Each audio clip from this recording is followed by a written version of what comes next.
የተጀመረው የሀገራችንን የማንሰራራት ጉዞ በጽኑ መሰረት ላይ እንዲገነባ መንግስት በ2018 የበጀት ዓመት በሚከተሉት ጉዳዮች ላይ አተኩሮ ይሰራል። አንደኛ፣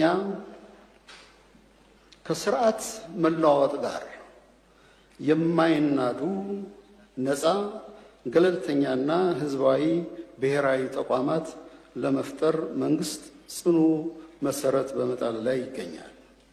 በያዝነው የበጀት ዓመትም አንድነታችንና ሰላማችንን በማይናወጥ ደረጃ ላይ ለማድረስ መንግስት በተቋማት ግንባታ ላይ አበክሮ ይሰራል።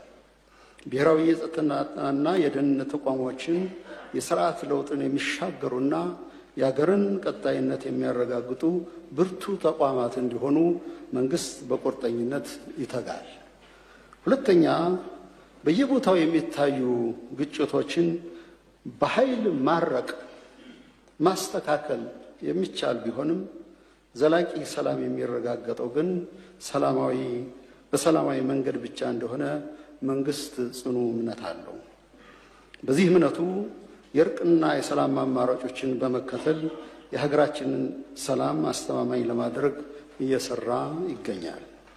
ምንም እንኳን በየጊዜው የሚስተዋሉ የኃይል እንቅስቃሴዎችን ለማስቆም መንግስት ሙሉ ዝግጁነት እና ዘመናዊ አቅም ቢኖረውም የዛሬውን ግጭት በማቸነፍ ለነገው ትውልድ ቂምና ቁርሾ አናወርስም የሚልን መርህ በመከተል በዛሬ ብልሃትና ትዕግስት ለነገ ዘላቂ ሰላም የሚበጅ አካሄድን መርጧል።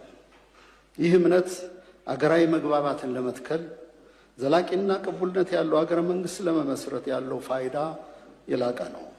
ይህንን አጋጣሚ በመጠቀም ለሀገራዊ ምክክሩ ስኬታማነት መላው ህዝባችን እንዲሁም ልሂቃን የበኩላቸውን እንዲወጡ ጥሬን አቀርባለሁ።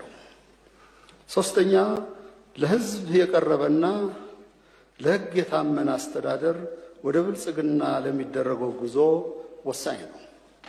ይህንንም እውን ለማድረግ መንግስት የአስተዳደር ማዕቀፎችን በማሻሻል የተቋማትን ቅንጅት በማጠናከር እንዲሁም ተመሳሳይና ተጓዳኝ ዘርፎችን በማሰባሰብ ውጤታማ እንዲሆኑ አድርጓል። መልካም አስተዳደር የዘመናዊ ፖለቲካ የማዕዘን ድንጋይ መሆኑንም ይገነዘባል።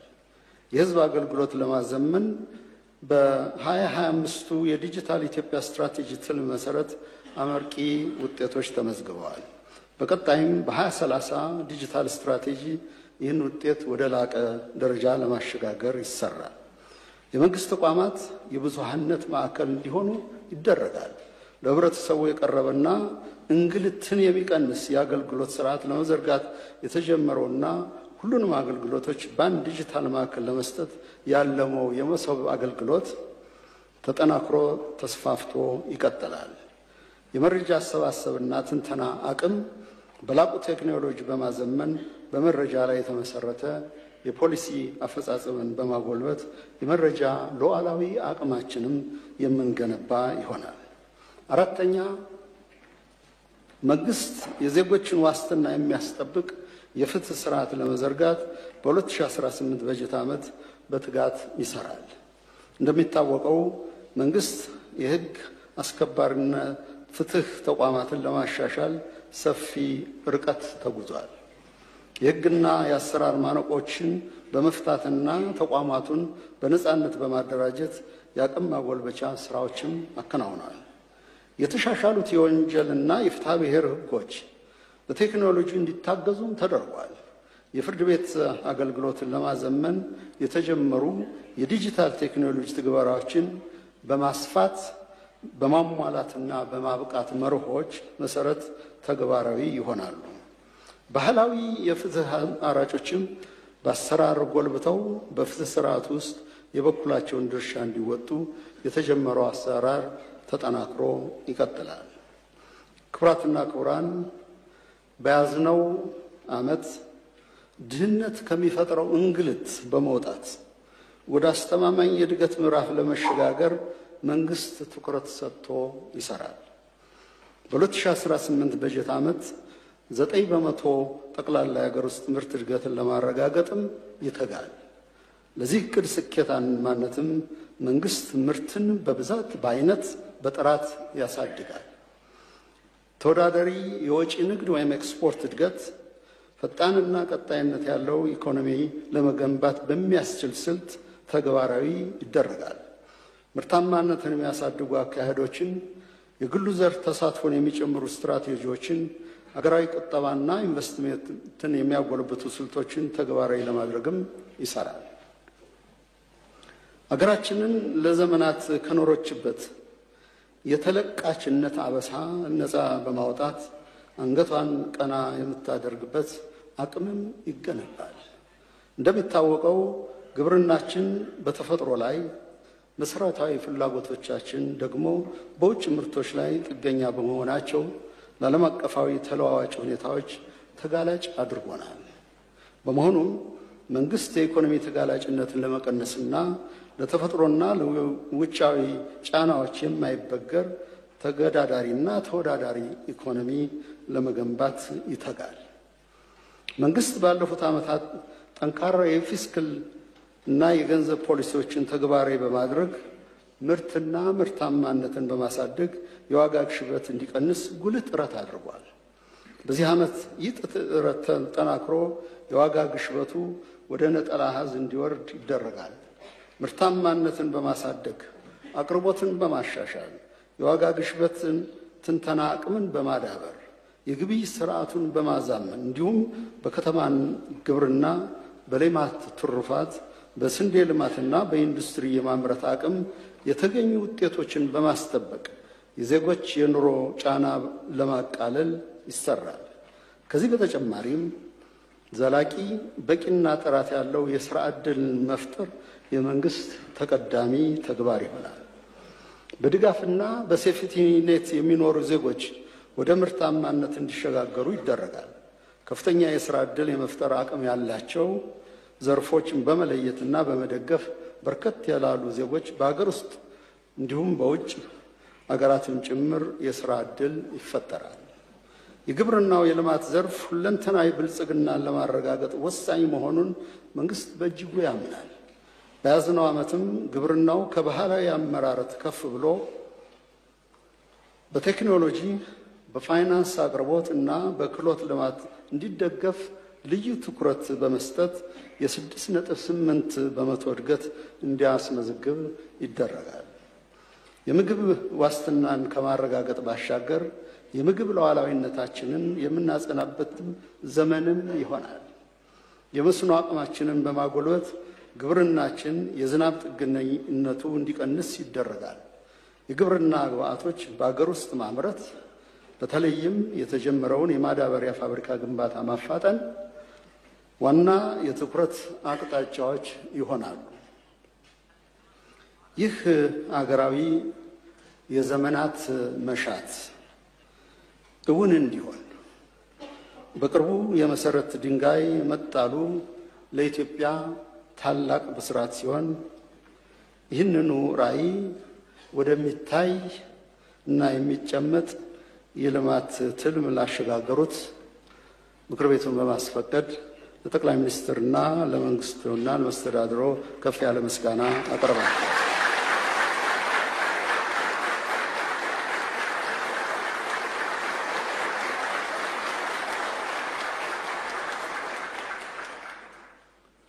ክቡራትና ክቡራን፣ የኢንዱስትሪ ዘርፍ ማነቆችን በመፍታት ፈጣንና ጥራት ያለው የኢንዱስትሪ ልማት ለማረጋገጥ በትኩረት ይሰራል። ለግሉ ዘርፍ ምቹ ሁኔታ በመፍጠር በኢንዱስትሪው ዘርፍ ጉልህ ተሳትፎ እንዲኖረው ይደረጋል። የአገር ውስጥ ባለሀብቶች በዘርፉ እንዲሰማሩ የኢንቨስትመንት፣ የምርት ማሳደግ፣ የገበያ ማፈላለግ እና የቴክኖሎጂ ድጋፎች በስፋት እንዲቀርቡ ይደረጋል። በያዝነው ዓመት ለዘርፉ እድገት ወሳኝ ለሆኑት የሰለጠነ የሰው ኃይልና እውቀት እንዲሁም ከፍተኛ ካፒታል ለሚጠይቁ አምራች ኢንዱስትሪዎች ትኩረት ይሰጣል። መንግስት በኢትዮጵያ ታምርት ንቅናቄ አማካይነት ከውጭ የሚገቡ የካፒታልና ወሳኝ ሸቀጦችን በመተካት በሀገራችን ውስጥ እንዲመረቱ ተፈላጊውን ድጋፍ ይሰጣል። የኢንዱስትሪ ፓርኮችን በሙሉ አቅማቸው ወደ ምርት እንዲገቡ በማድረግ የውጭ ቀጥተኛ ኢንቨስትመንት ቁልፍ ሚና እንዲኖረው ይደረጋል። ለአምራች ዘርፍ በቂና ቀጣይነት ያለው ብድርና የሥራ ወረት ለማቅረብ ሰፋ ያሉ ስራዎች ይከናወናሉ። የከተሞች ልማትን በተመለከተ መንግስት በኮሪደር ልማትና በተቀናጀ የመሰረተ ልማት ማስፋፊያ በርካታ ስራዎችን አከናውኗል። በቀጣይነትም የከተማ ልማት ስራ የድህነት ቅነሳ ጥረትን የሚያገዝና የተሻለ ገቢን በሚፈጥር መልኩ የሚከናወን ይሆናል። የይዞታ ማረጋገጫ ስርዓትን በማጎልበትና የመሬት አቅርቦትን በማሳደግ የመሬት ይዞታ መብት እንዲረጋገጥ በትኩረት ይሰራል። በመንግስት በግሉ ዘርፍ እንዲሁም በመንግስትና በግሉ ዘርፍ የጋራ ትብብር የቤት አቅርቦት ችግር በከፍተኛ ሁኔታ እንዲቃለል ይደረጋል። በገጠሪቱ ኢትዮጵያም የመኖሪያ ቤቶች ደረጃ እንዲሻሻል የሚያስችሉ ስራዎች ይከናወናሉ። የንጹህ ውሃ፣ የመብራት፣ የመንገድና የትራንስፖርት ተደራሽነት የማሳደግ ስራ በትኩረት ይከናወናል። የቱሪዝም መዳረሻዎችን በማልማት የመሰረተ ልማት አቅርቦት በማሻሻልና በቱሪዝም አገልግሎት ሀገራዊ ሀብት መፍጠር እንደሚቻል በማመን በመንግስት የተጀመሩ ስራዎች ተጠናክረው ይቀጥላሉ። እነዚህን ጥረቶች በማስፋት በያዝነው በጀት ዓመት ውብ ኢትዮጵያን ለመገንባት የሚያስችሉ የቱሪዝም መዳረሻ ስፍራዎች ይስፋፋሉ። ነባሮቹ የቱሪዝም መስህቦችንም ደረጃቸውን በጠበቀ መልኩ በማልማት ለጎብኚዎች ምቹ እንዲሆኑ ይደረጋል። የህብረተሰቡን ጥቅም የሚያስጠብቁ የማህበረሰብ ቱሪዝም ፕሮጀክቶችን በመንደፍ በመተግበር የነዋሪውን ወግና ታሪክ የሚያሳዩ የባህል ማዕከላትን አጣምሮ በመገንባት በመዳረሻ ስፍራዎች ከአየር ትራንስፖርት ጋር በማስተሳሰር ለጎብኚዎችና ለነዋሪዎች ጭምር ምቹ እንዲሆኑ ይደረጋል። የዲጂታል ኢትዮጵያ ልማት እውን መሆን የቴክኖሎጂ ሽግግር ጉዳይ ብቻም ሳይሆን የሀገራችን የፖለቲካ ተራክቦት ኢኮኖሚያችንና ማህበራዊ ህይወታችንን ይቀይራል። የዲጂታል ቴክኖሎጂ በማስፋት የመረጃ ልውውጥን በማቀላጠፍና አገልግሎቶችን ተደራሽ በማድረግ የኢኮኖሚ መዋቅራዊ ሽግግርን በአጭር ጊዜ እውን ማድረግ እንደሚቻል መንግስት በጽኑ ያምናል። በ2018 በጀት ዓመት ዜጎች የዲጂታል መታወቂያ ተጠቃሚ እንዲሆኑ በማስቻል አገልግሎቶች በዲጂታል ማዕቀፍ እንዲሰጡና እንዲሳለጡ ይደረጋል። የዲጂታል ዘርፍ ለሌሎች ዘርፎች አስቻይ ሁኔታ የሚፈጥር እንዲሆንም ይደረጋል። የማዕድን ዘርፍ አንዱ የኢኮኖሚያችን ምሰሶ ሆኖ ይቀጥል ዘንድ የከርሰ ምድር ሀብታችንም ለሕዝብ ጥቅም እንዲውል በትኩረት ይሰራል። በዘርፉ የተለመዱ ማዕድናት በጥራትና በስፋት ወደ ገበያ እንዲቀርቡ ከማድረግ ባሻገር እሴት የተጨመረባቸው ምርቶች ለገበያ እንዲቀርቡ የሚደረግ ሲሆን አዳዲስ የማዕድን ልማት ግንባታዎችን ክትትል በማጠናከር በኢኮኖሚያችን ላይ ከፍ ያለ ትሩፋት የሚጨምሩ ተግባራት በጥብቅ ክትትል የሚመሩ ይሆናል። ክቡራትና ክቡራን፣ መሰረተ ልማት በሀገራችን ሁለት ግቦች ያሉት ሲሆን አንደኛው ግቡ የኢኮኖሚ እድገትን ማፋጠንና ማቀላጠፍ ማስቻሉ ነው። ሁለተኛው ግቡ ደግሞ የዜጎችን አኗኗር ለማሻሻልና ለማዘመን ማገዙ ነው። ከዚህ አኳያ መንግስት በትራንስፖርት፣ በኢነርጂ፣ በመስኖና በውሃ ዘርፎች ትኩረት ሰጥቶ በመስራቱ አመርቂ ውጤቶች ተመዝግበዋል። በበጀት ዓመቱም የተመጣጠነ የመሰረተ ልማት ስርጭትን ለማረጋገጥ መንግስት ከመቼውም ጊዜ በበለጠ ቆርጦ ተነሳስቷል።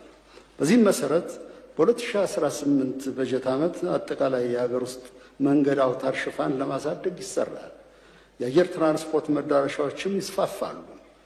የባቡር ትራንስፖርት ሎጂስቲክስ ዘርፍም ጉልህ ሚና እንዲኖረው ይደረጋል። የህዝቡን የኤሌክትሪክ ፍላጎት ለማርካት የታዳሽ ኃይል መሰረተ ልማቶች በቀጣይ ዓመታት በበቂ ይገነባሉ። በሁሉም የሀገራችን ክፍል የኤሌክትሪክ አቅርቦት እንዲስፋፋና ተደራሽ እንዲሆን ይደረጋል። ለኤክስፖርት ንግድ የሚበቃ የኤሌክትሪክ አቅርቦት በማሳደግ ለቀጠናዊ የኢኮኖሚ ትስስር መሰረት ይጣላል። የቴሌኮሙኒኬሽን ሽፋን በማስፋት አገልግሎቱ ለመላው ማህበረሰባችን ተደራሽ እንዲሆን ይደረጋል። የመጠጥ ውሃ አቅርቦት፣ የመስኖና የፍሳሽ ልማት እንዲሁም የውሃ ኃይል ጥናትና ዲዛይን የመንግስት ዋነኛ ትኩረት መስኮች ይሆናሉ። በከተማና በገጠር የንጹህ ውሃ መጠጥ ውሃ አቅርቦት ሽፋንን በአገር አቀፍ ደረጃ ለማሻሻል ይሰራል። ማህበራዊ ትስስራችን ለማጠናከር ነባርና አዳዲስ ማህበረሰባዊ ጸጋዎቻችንን በመትከል የነበሩትን ከፍ አድርጎ በማቆየት ለቀጣዩ ትውልድ እንዲሸጋገሩ መንግስት አበክሮ ይሰራል። የትምህርት ጥራትን ለማስጠበቅ መንግስት ደረጃቸውን የጠበቁ ቅድመ መደበኛና መደበኛ ትምህርት ቤቶች ግንባታን ያስፋፋል። የቴክኒክና ሙያ ትምህርት ለሀገሪቱ ኢኮኖሚ የሚያስፈልጉ ክህሎት ያላቸውና ውጤታማ ባለሙያዎች በሚያፈሩ መልኩ ይቃኛሉ። የከፍተኛ ትምህርት ተቋማት የአካዳሚክ ነጻነታቸው ተጠብቆ እንዲሰሩ፣ የአስተዳደርና የሰው ኃይል ልማታቸው የተሻሻለ እንዲሆን ይደረጋል። በአርብቶ አደር አካባቢ የትምህርት ተደራሽነትን ለማስፋፋት በልዩ ሁኔታ የተቀረጸ እቅድ የተነደፈ ሲሆን የቅድመ አንደኛ ደረጃና የሁለተኛ ደረጃ ትምህርት ተሳትፎ ለማሳደግ እንዲሁም የሴቶች የትምህርት ተሳትፎ እንዲሻሻል ይደረጋል። የጤና ተቋማትን ተደራሽነትና ጥራት በማሳደግ በተለይ የአገልግሎት ችግር ባለባቸው የአርብቶ አደር አካባቢዎች ልዩ ትኩረት ይሰጣል። በሰለጠኑ ባለሙያዎች የሚሰጠውን የወሊድ አገልግሎት በማሳደግ ሁሉም እናቶች በጤና ተቋማት እንዲወልዱና ሁሉም ሕፃናት እንዲከተቡ ይደረጋል። ወረርሽኞችን በብቃት ለመከላከል የሚያስችል ልዩ ስርዓትም ይዘረጋል። የማህበራዊ ዋስትና መርሃችን በራሳችን አቅም ለተቸገሩና ተጋላጭ ለሆኑ ዜጎች መድህን መሆን ነው። ተጋላጭ ዜጎችን በዘላቂነት በማቋቋም ወደ አምራችነት በማሸጋገር የተረጅነት ባህል ለመቀነስም ይሰራል። አይነ ስውራንና አካል ጉዳተኞችን ታሳቢ ያደረጉ መሰረተ ልማቶች እንዲስፋፉ ይደረጋል። ወደ ከተማ የሚደረገውን ፍልሰት ለመቅጣት በጥናት ላይ የተመሰረቱ መፍትሄዎች ተግባራዊ ይሆናሉ። አረጋውያን የሚጦሩባቸውና የሚደገፉባቸው ማዕከላትን በማደራጀት ዘላቂ ድጋፍ እንዲያገኙም ይደረጋል። ወጣቶችና ሴቶች በሀገራችን ፖለቲካዊ፣ ኢኮኖሚያዊና ማህበራዊ ጉዳዮች ላይ በንቃት እንዲሳተፉና ተጠቃሚ እንዲሆኑ ዘመኑን የሚመጥን ዕውቀት፣ ክህሎትና ብቃት እንዲኖራቸው ይደረጋል። የሕፃናትን ሁለንተናዊ ተጠቃሚነት ለማረጋገጥ በልዩ ሁኔታ ይሰራል። የሕፃናት ትምህርት፣ ጤናማ እድገትና የተመጣጠነ ምግብ ተጠቃሚ እንዲሆኑ ጥረት ይደረጋል። የመንግስት ፖሊሲዎች ወጣቶችን ማዕከል ያደርጋሉ። በጥናት ላይ የተመሰረቱ የሥራ ዕድሎችም ለከተማና ለገጠር ወጣቶች ተደራሽ ይሆናሉ። የተከበሩ የሕዝብ ተወካዮች ምክር ቤት አፈ ጉባኤ፣ የተከበሩ የፌዴሬሽን ምክር ቤት አፈ ጉባኤ፣ የተከበራችሁ የሕዝብ ተወካዮችና የፌዴሬሽን ምክር ቤት አባላት፣ ጥሪ የተደረጋላችሁ እንግዶችና ክቡራትና ክቡራን፣ ዓለማችን በተለዋዋጭ ሁኔታ ውስጥ ትገኛለች። አህጉራችን አፍሪካም ሆነ ሀገራችን ኢትዮጵያ ከዚህ ውህደት ውጭ ሊሆኑ አይችሉም። በዚህ የዓለም እውነታ ውስጥ አገራዊ ሰላምንና ደህንነትን ለማስጠበቅ እድገትና ብልጽግናችን ለማረጋገጥ በዓለም አቀፍ አህጉራዊና ቀጠናዊ ጉዳዮች ላይ ንቁ ተሳትፎና የሰላ ተጽዕኖ ማሳረፍ ይገባናል። በዚህ ረገድ 4 ጉዳዮች በቀዳሚነት ይከናወናሉ። የመጀመሪያው ዜጋን ማዕከል ያደረገ ብሔራዊ ደህንነትን የማረጋገጥ ጉዳይ ነው።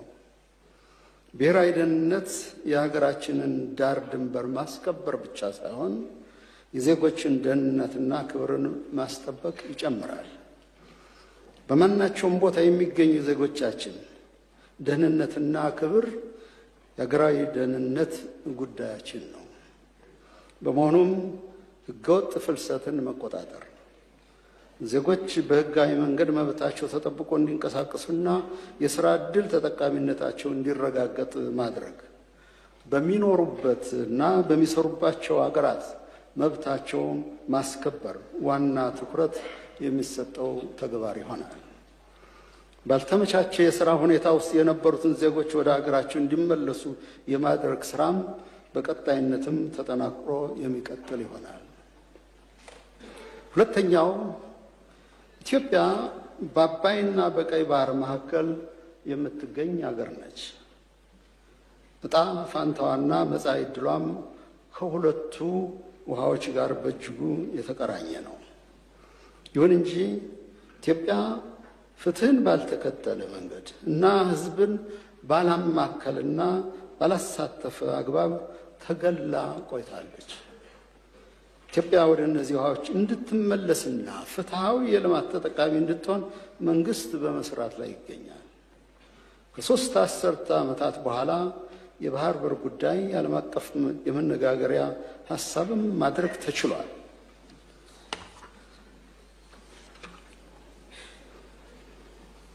በቀጣይነትም የቀጠናችንን የጋራ የመልማት ፍላጎት ያገናዘበ ትብብርና ትስስርን ለማጠናከር ዲፕሎማሲያዊና ሰላማዊ ጥረቶች ይደረጋሉ። መንግስት ፍትሃዊና አስተማማኝ የባህር በር ለማግኘት ከቀጠናው ሀገራት ጋር በዲፕሎማሲያዊና በሰላማዊ መንገድ ይሰራል። በአባይ ወንዝም ላይ የጋራ መተባበርና መተማመን እንዲዳብር የአባይ ተፋሰስ ሀገራትን ተጠቃሚ የሚያደርጉ ተግባራትን ያከናውናል፣ በንቃትም ይሳተፋል። ሶስተኛው፣ መንግስት በውጭ ጉዳይ ፖሊሲው ቅድሚያ ለጎረቤት የሚለውን መርህ አጠናክሮ ይቀጥላል። ባለፉት ዓመታት ከጎረቤት ሀገራት ጋር ዘርፈ ብዙ ትብብር ለማድረግ ጥረት ተደርጓል። በጎረቤት ሀገር ጋር ግጭት እንዳይፈጠርና ችግሮችም በመልካም ጉርብትና መርህና በሰላማዊ መንገድ እንዲፈቱ ጥረቶች ሲደረጉ ቆይተዋል። ቀጠናዊ ትስስርን የሚያጠናክሩ የመሰረተ ልማት ስራዎችም ተከናውነዋል። በቀጣይነትም ኢኮኖሚያዊ ትብብርን የሚያጎለብቱ የመሰረተ ልማት ዝርጋታና የንግድ ልውውጥ እንዲጠናከሩ ይደረጋል። በዚህ ረገድ መንግስት የጀመራቸውን ትብብሮች አጠናክሮ ይቀጥላል። በአካባቢያችን ሰላምን ለማረጋገጥ አለመግባባቶችን በዲፕሎማሲ መንገድ ለመፍታት አበክሮ ይሰራል። አራተኛው፣ መንግስት በዓለም አቀፍ የኃይል አሰላለፎች ውስጥ ሚዛኑን በመጠበቅ ትብብርና የጋራ ተጠቃሚነትን ለማስፈንና ለማስፋት ይተጋል።